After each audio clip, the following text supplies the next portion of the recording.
This is Mike Diercksen from Proactive. You're listening to the Building By Podcast. Tune in as we spotlight our guest, Allison Nichols, Director of Standards and Compliance for Facilities Operations and Planning at the University of Miami. Our episode is focused on lifelong learning, finding your passion to building a career. For more information on this episode and others, please check out the Building Bite at www.buildwithproactive.com. Welcome to the Building Bite Podcast, a podcast for construction contractors, owners, and insurance professionals, where you can hear from the experts about key topics to help you be successful. I'm Chris Epps, a Senior Director with Proactive, and I'm joined here with my co-host Mike Diercksen, our Senior Consultant of Innovation and Content Solutions. Our guest today, coming from higher education, is Allison Nichols. Allison was a Director of Design and Construction for the University of Miami and is now Director of Standards and Compliance for Facilities Operation and Planning at the University of Miami. Allison, how are you this afternoon? I'm doing great. Thank you, Chris. Wonderful. We're stoked to have you on this afternoon. Mike, how about yourself? How are you? Doing great, Chris. Like you said, happy to have Allison on, really excited, and ready to get the show on the road. All right, let's get after it. Now, Allison, I had the pleasure of meeting you while at the recent AGC Surety Bonding and Risk Management Conference in Florida, where you were a presenter, and we're super excited to have you on the show. I was very impressed down there. Before we dive into our main topic, I wonder if you could give us a little background on your career and your path to Director of Design and Construction for the university, and now your promotion to Director of Standards and Compliance for Facilities Operation and Planning. Okay, so again, facilities operations and planning is the overview for both. It was both the design and construction and the current position. So they were just all under the umbrella of that group. But anyway, my career can really be broken down into three main categories. Originally, I kind of started out a little bit on the owner side, but then went to contractors and then owners and program managers and developers. It kind of breaks down a third, and a third at the end of the day. I was very fortunate and continue to be working for great companies and great organizations. So I got my Bachelor of Science in Civil Engineering and then started out with GE, who sent me to Louisville, Kentucky, Davenport, Iowa, and Schenectady, New York, see the world with GE. And at the time, a lot of my colleagues were being sent overseas as well and across country. And you, at that point in time, you were going to where General Electric was sending you, and it was a great experience. I did follow that by my own next destination, San Francisco, where I spent almost 6 years there working with Swinnerton and Wahlberg, who had a general contractor's license number 93 in San Francisco. That's how old they were. And both Mr. Swinnerton and Mr. Wahlberg were incredible leaders and mentors early on in my career. And that was really where I kind of grew up on the general contracting construction side of things. And then moved back east with Clark Construction, which then was George Hyman in Boston, working on some great projects there as well. And I was in my construction trailer one day when I got a phone call to just discuss with the developer of Forest City Enterprises.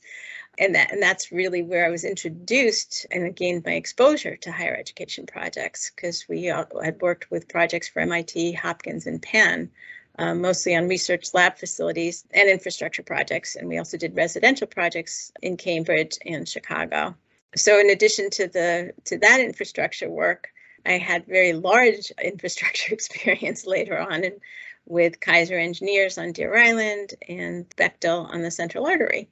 And that was during a hiatus from Forest City when construction operations had been curtailed due to one of the downturns, which I then returned to Forest City for years to complete the projects that I had started prior. And lo and behold, later on in my career, 2012 to 2018, I gained international experience with Adidas, Director of Project Management, projects ranging from office and showroom renovations all over the world, Paris, Dubai, distribution facilities in Russia, China, Brazil, Korea, and Canada, and even a golf ball manufacturing facility in South Carolina. I did leave Adidas in 2018 for a couple of years when I joined CM Squared, which was a construction manager on affordable housing projects, overseeing a 13-story, 203-unit building and a 45-unit senior housing over a brand new library in Oregon. So that really was some very good feel-good projects. And having left Oregon with, homeless veterans now occupying some new housing that we provided and senior housing. So really the combination of all these experiences, as well as my stints at Harvard and UMass Boston, prepared me well to come to the university as originally, like you said, Director of Design and Construction, and now Director of Standards and Compliance, both under the umbrella of the Facilities Operations and Planning group here at the university. Allison, I love this because it's such a wide array of experience. And you're talking about whether that's just the different parts of the U.S., internationally, the different scopes of work that you were doing, really, truly a holistic view of the industry and the things you've participated in. So it's a fascinating career, and one that seems to dip at times back and forth between higher education and the private sector. And I'm wondering, was there something in particular that drew you back to higher education, something that you liked about that kind of work? Well, for sure, being around the younger generation, whether it was with Adidas or in higher education, provides for unique environments. I mean, you're always having interaction with, so many different demographics, and it's just really wonderful because, there's a lot of reverse mentoring that goes on when you're working and, both with and presenting to people of all ages. And then the exposure, obviously, at the university to the distinguished faculty and the classes and seminars, that are also open to staff members as well, is a great draw. Specifically here, obviously, at the University of Miami, the fact that the university is now preparing for its centennial in 2025 meant there were a significant number of projects, from infrastructure to, university housing. Our new Centennial Village just started construction this week, with the early stages of renovation, to research buildings and a new recital hall, all of which made it an exceptional time to join the university. Yeah, and I think that's such a good time to jump right into our main topic. So today's topic is lifelong learning and finding your passion while building your career. So clearly that's something that I think it's very easy to see there's a passion when you speak about the work you're doing, and really those different learning experiences from the various stops along the way.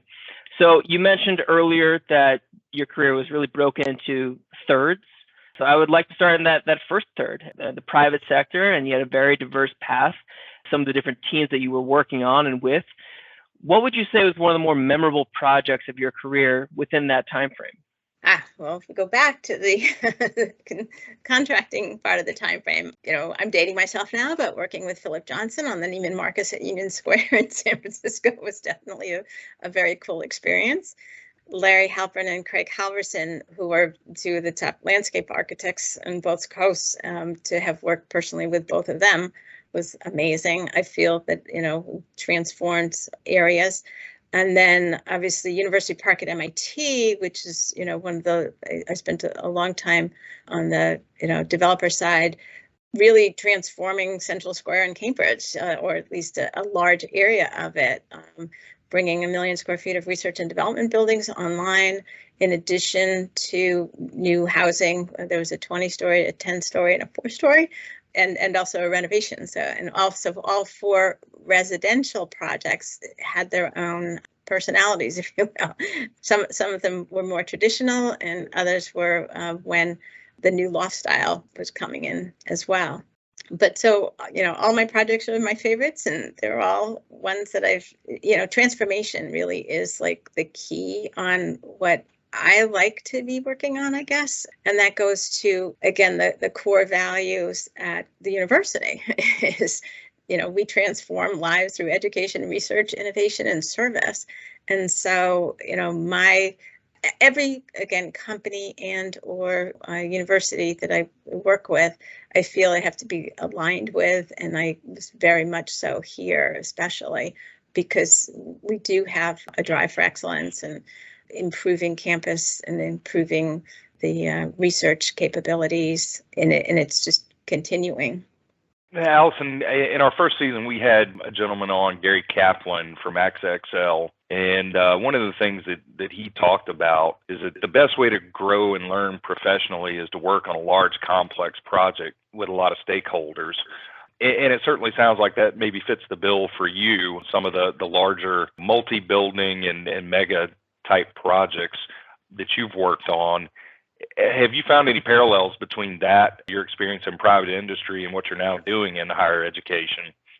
Oh, for sure, the mega projects, if you will, and a lot of the government projects, and actually, international, companies have multiple stakeholders always. And so learning how to navigate through all the different stakeholders is definitely key, helping to expedite any type of approvals and also the actual building conditions and making sure designs are, get everybody the correct stakeholders feedback, so that there are always so many different individuals and teams that are involved. So yeah, I think there's definitely a parallel there. It's very interesting paradigm shifts, though, as far as, what is a small project versus a large project versus a larger project. I found, whereas Forest City had like 20 buildings on their campus, for University Park at MIT, that one area that was focused. And now this is obviously a much larger campus that I'm working on now. But then when I worked on Deer Island, which was a $6 billion wastewater treatment plant, the guy I worked for was incredible to learn from, because he had come back from like 9 years in Saudi where they built a city. So it was like, this $6 billion project was just the wastewater treatment plant for the city, not the whole city. So everything's relative, right? Everything's it's all relative compared to what you're working on. Exactly. So we have a lot of similarities. I mean, and the collaboration and the amount of people, especially even now in my new role, where I am spending a lot more time with both our executive director of health and safety and our risk management and our legal, across the university as well, and trying to improve the minority participation programs and many more, we'll say, across all the stakeholders, things that would facilitate and improve, and transform not just the way things are built, but the parties who are at the table. Yeah, and it's interesting to hear you talk about that, Allison. And the larger the project, obviously, the more stakeholders you have, the better you have to communicate. And it seems like that maybe gets ratcheted up across a large number of projects in your current position. Do you see that happening, on a university that size? Maybe could you walk us through kind of a day in the life in your role now and what that looks like? For sure. So again, first of all, you have to have an extensive project management information system up and running. I mean, as much as we still sometimes rely too heavily on Excels, the really in our industry. Because it works, right? Because it works. You have to get some sort of system in place to be able to distribute information and make sure that it is up to date and quickly disseminate to multiple stakeholders. And we definitely have that, and I was instrumental in making sure that those reports go out on a biweekly basis to all the appropriate people and are going on that, and that's like to the university stakeholders. And on the same token, just recently have made sure that we have distribution of information to the 30 to 40 contractors that we have on site in multiple areas. So, and again, a lot of these things are typical for different universities. Sometimes you can go to their websites and just see some of this information as it's updated. Obviously, when COVID had come in, certain projects stopped, certain projects started, people came in, some of the reorganization of the timing of the projects, dissemination of information is key.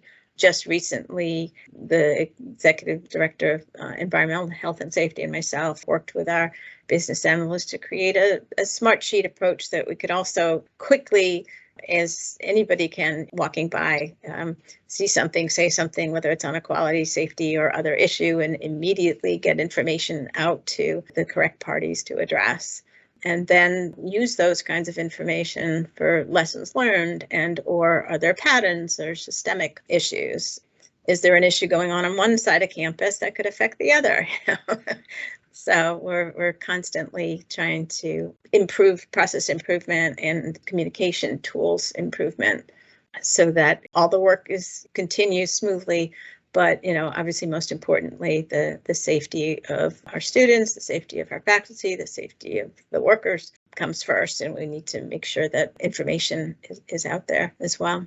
Yeah, and if I could jump in, Allison, I imagine that there's just a wide range of projects too, right? So that, a school of that magnitude, you're probably dealing with things when you're renovating a bathroom as well as research facilities. And what does that look like? What's the scale and the bandwidth that you have to work with on such small but at the same time large projects? We do have, like you said, bathroom renovations, a conference room renovation, small lab, large lab, to scoreboards going up on athletic facilities, or we did a chilled water plant expansion. We have central energy plant.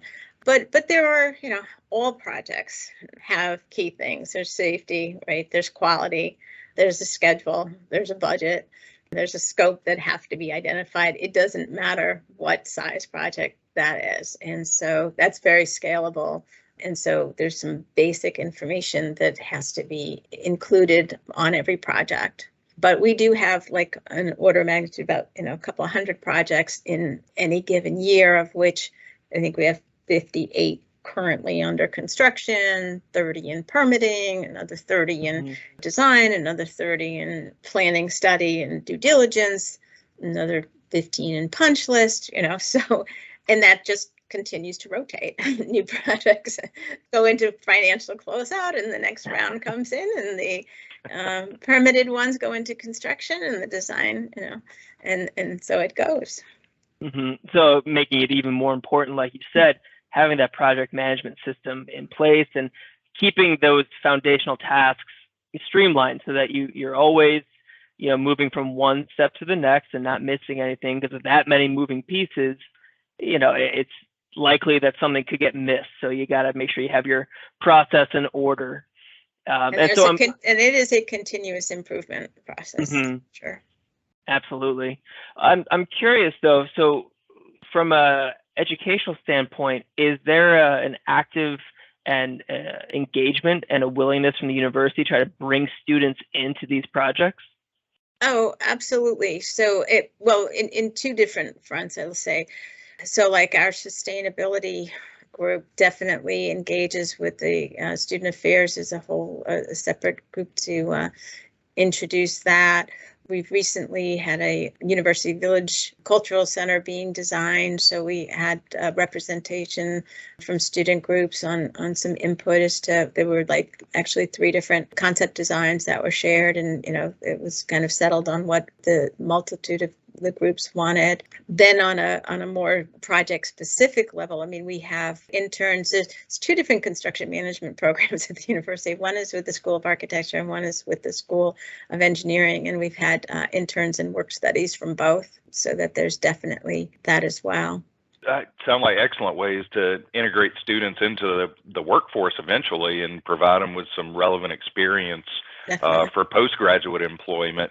I know we talked about earlier, your multitude of projects kind of run the gambit in terms of size and scope. But in running such a large campus, how do you maintain quality and efficiency doing such different types of projects, especially utilizing students and trying to bring them into that continuum of lifelong learning and impart some wisdom to them before they join the workforce and go to work for perhaps a GC somewhere? So, what do you guys do to maintain a focus on quality and efficiency in delivering those projects? So I think there's a very big push. We have an entire university architect and office here as well that works with us to focus. Quality starts at the beginning, right? It starts with our building standards that anyone could look at the website and pull up and see that we start with a high standard. We also have, we've just been named like one of the green campuses. We've got some certificates here in Coral Gables, and almost the majority, if not all, of our newer buildings since, 2006 maybe, are all either gold or silver or platinum. And so for starters, it has to start at the beginning, the quality, what you specify. The other thing is our campus is just immaculately maintained. I don't know if you've been here, Blaine. I have, yes. we did spend, $500,000 just relocating trees in order to make room for the Frost Institute for Chemistry and Molecular Science, and it preserves the integrity of the lush look of the campus. Quality goes even as far as trying to, make sure that our temporary fences are all meet a particular standard so that, while people are on site working, and we have, the students coming and their parents and visiting, and the campus always looks in very good shape. So, so much does depend on starting with the right specs, choosing the right partners that also share the vision. And then the same thing goes to contractors, ensuring that they follow the university guidelines as well. Yeah, I went to a small school, much smaller than University of Miami up in Rhode Island, and I can definitely say they also shared a commitment to excellence as far as appeal and having it presentable in such a way. And never a bad hair day, right? And there's a certain level of resources and commitment there, and treating that within your projects. That's both, from a surface level, but then going deeper and making sure that you're always committed to that level of excellence. And so with that, I think that's a great mindset to have, right? It's treating everything so seriously, and that you're going to be always ready to show and present well and really dedicate yourself to that. So with this wide variety of projects that you're working on, and maybe speaking directly to the portion of our audience that may still be in school or is a young professional starting their career, what advice would you give them, right? If they're looking to gain some experience and get into their chosen profession, what wisdom would you impart to them? Well, first of all, I think I've always said that whatever you choose to do, you need to be passionate about. And that's the number one thing, that once you start working, make sure that it is something that you enjoy doing, because then it's so much, that's what you do. And it's funny too, because my husband and I were both engineers, and where many of our colleagues' kids became engineers, ours went into theater and social work. And so, but they're passionate about it. And so we support, it's wonderful too, obviously. The other thing is to be transparent, to really share with others. And I say that because the more transparent you are with others, the more they also share with you, and the more you can learn, and the more you can be supportive and assisting others as well. And always to be resourceful and flexible and inquisitive. And I think that there are many people who come out of school and they may be not quite as assertive as they could be on trying to find the answers, because they're just coming out. And really, I think I was always, some of it may be cultural as far as, you need to question, so I was one of those who always questioned my teachers, professors, etc. And that's how I think being flexible and resourceful on finding and working on so many different kinds of projects. It's interesting, because as many projects as I have worked on, and as many types of projects, they're really so much more the same than different. And, unless you shared that information across, you don't necessarily know that. Right. Yeah, no, it's very true. And it's good. There's a thirst for knowledge, wanting to learn, wanting to really dive into that, treating it like a career and not a job, and really diving into that and asking questions and growing professionally. It's definitely a great mindset to have. It's too easy to get into a box, and I remember even when I switched projects or had gone back to Forest City after I had my artery experience, and someone saying, oh, well, you only have the horizontal experience. I'm like, well, actually, I had a lot more vertical experience before the horizontal.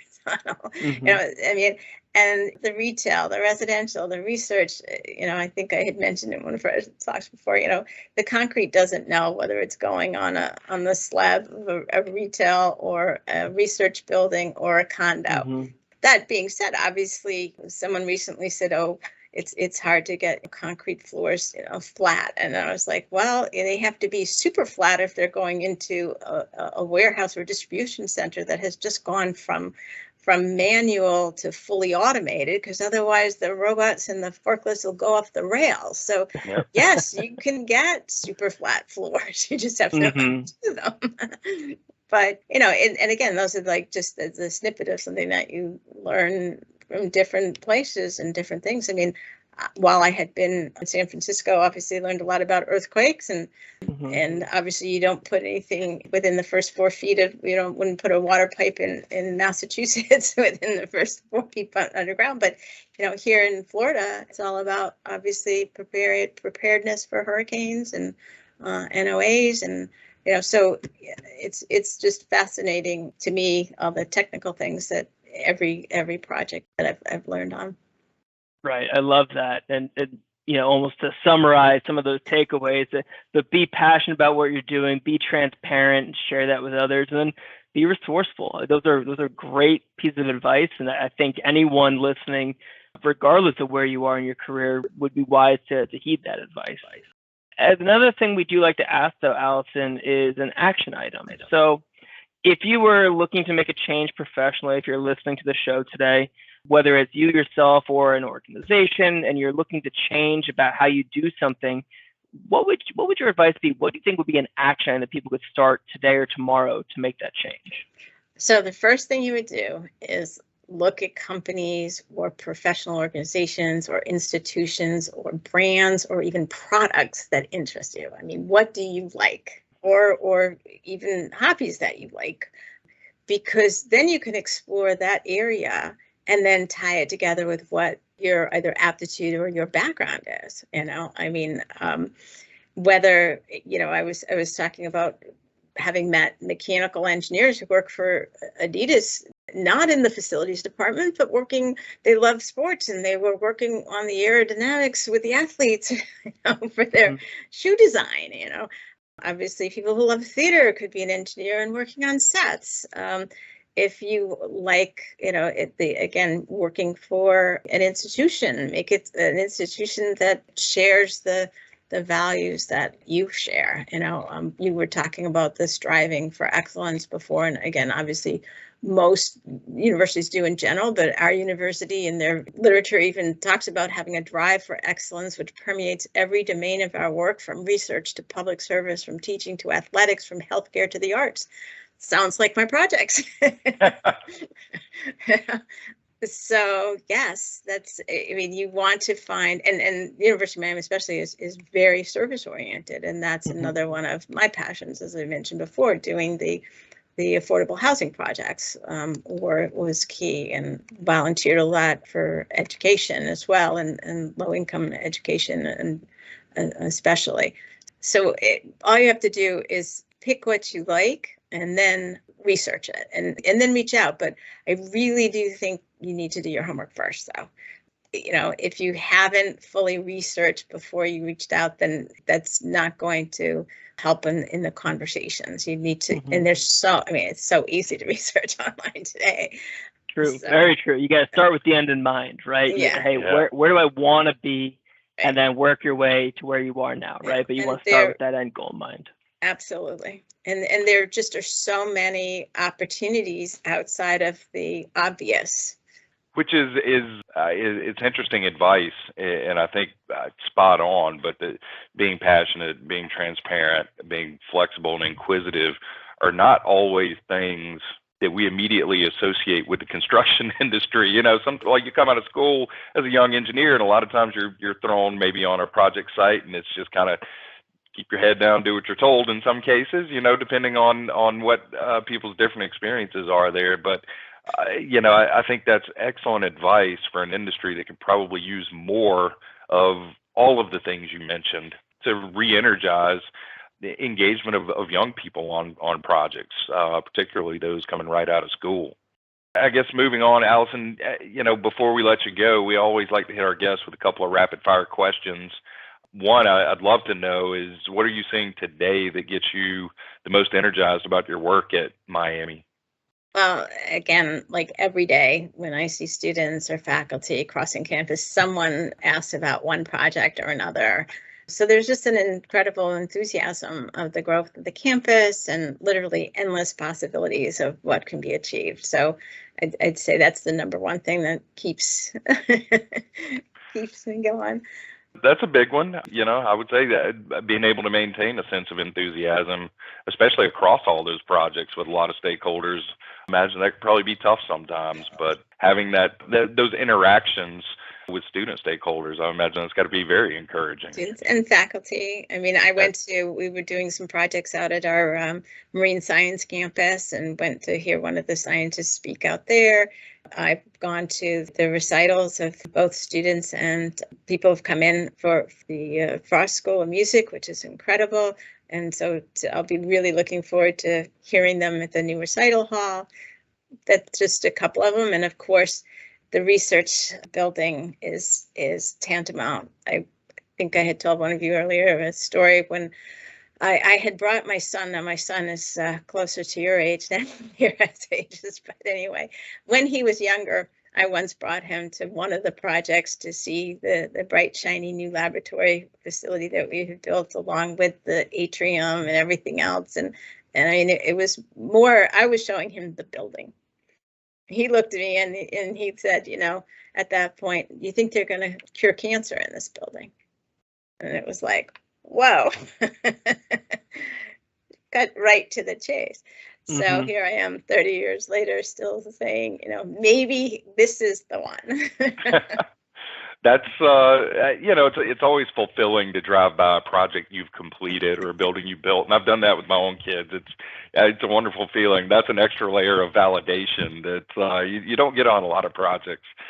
And I guess maybe taking a different turn, is there something you see higher education maybe struggling with or lagging behind a little bit compared to private industry in that regard?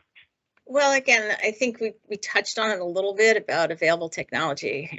I know what's out there, especially when it comes to facilities and construction and the large projects, especially that have more access to the latest and greatest technological tools.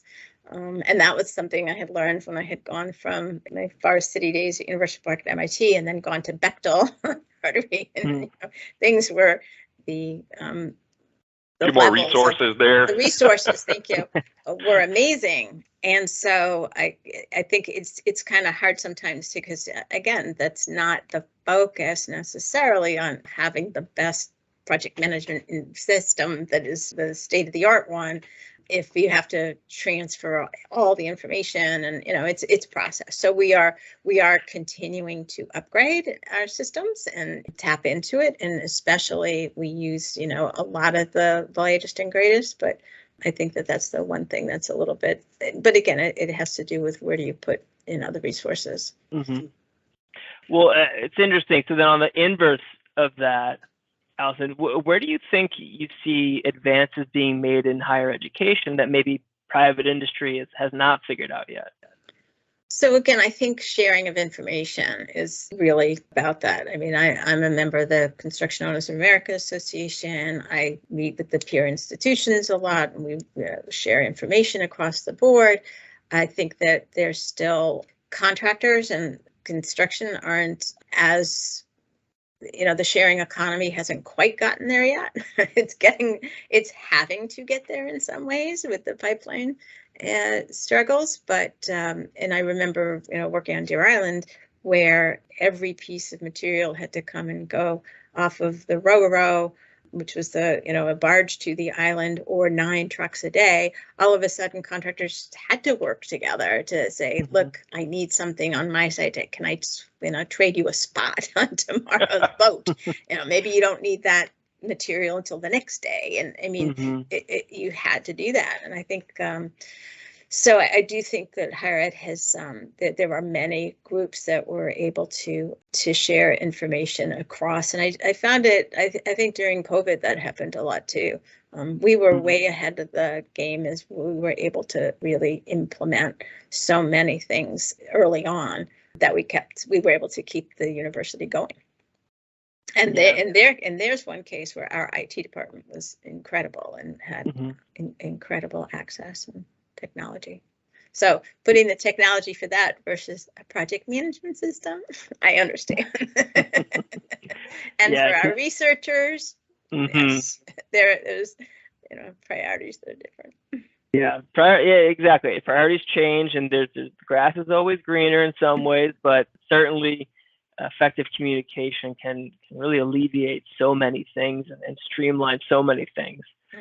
So, Allison, as we're beginning to wrap this up, here's a fun question for you. What is something about yourself that our listeners may be surprised to hear about you? So I had met my late husband in college, and I was a cheerleader who was a hockey player at Union College, but we actually met at the concrete canoe races, which were held at Princeton that year. So, and it's interesting when we talk about innovation, our canoe did not win that year, but I did. And I was fortunate to have had him around to help me navigate at least the first 38 years of both a great career and incredible family with his support. So that's excellent. Did you make a canoe out of concrete? Is that what that is? Yes, that's the engineering societies of many universities and colleges. It's the ASCE, American Society of Civil Engineers, have concrete canoe races every year. And it's funny because our intern this year, who's going to be going on to his doctorate here at the University of Miami, and he got his master's in civil engineering, he was the design captain for the mixed design for the concrete canoe here at the U. Oh, wow. So clearly I was excited to hear about that when he became our intern, and we've had many discussions on the evolution of concrete over the last number of years to today with admixtures and sustainability and all. But that's wild. And I'll be honest, I'm not afraid to admit it. I had no idea you could even make a canoe out of concrete that would float. Okay, so that blew my mind there. And yet a steel ship floats too. So it's all that's about true too. Yeah, the whole distribution. You're right. It's just that for some reason I think cinder blocks concrete shouldn't float. Rocks sink, right, Mike? That's exactly. Rocks sink. That's it. Yeah. I am not an engineer. But anyway, Allison, thank you so much for being on the show. We always end our episodes with this question. It's the building bite, which is BIM insurance technology with the experts. And we'd like to ask you, what are you taking a bite out of today? Okay, so I sincerely believe between BIM and insurance technology and other experts that the current pipeline challenges can be mitigated, if not overcome. My nirvana would be like from the inception of a project, all components could be tracked from specification, from that quality specification, all the way through supply to the job site. And I think of it almost, well, first of all, I've seen a lot of things like that happen. I mean, in manufacturing, right? You know exactly where every piece of material is in a supply chain many times. But thinking about a QA/QC problem in reverse, if there's a problem with glass or a pipe or some material, or even recall on drugs or anything, you can trace back that chain exactly to when it was manufactured, where it was manufactured, and eventually you get to exactly what the issue was, for any recall. So why can't we do that in reverse? The minute a product or a piece of equipment gets produced, it gets an order, chase back the components. Same, whether it's with QR codes or some kind of coding. And I know that there's companies who do, so that you do know, much earlier if there's a glitch and how to overcome it and bring it through. So that's, the technology piece.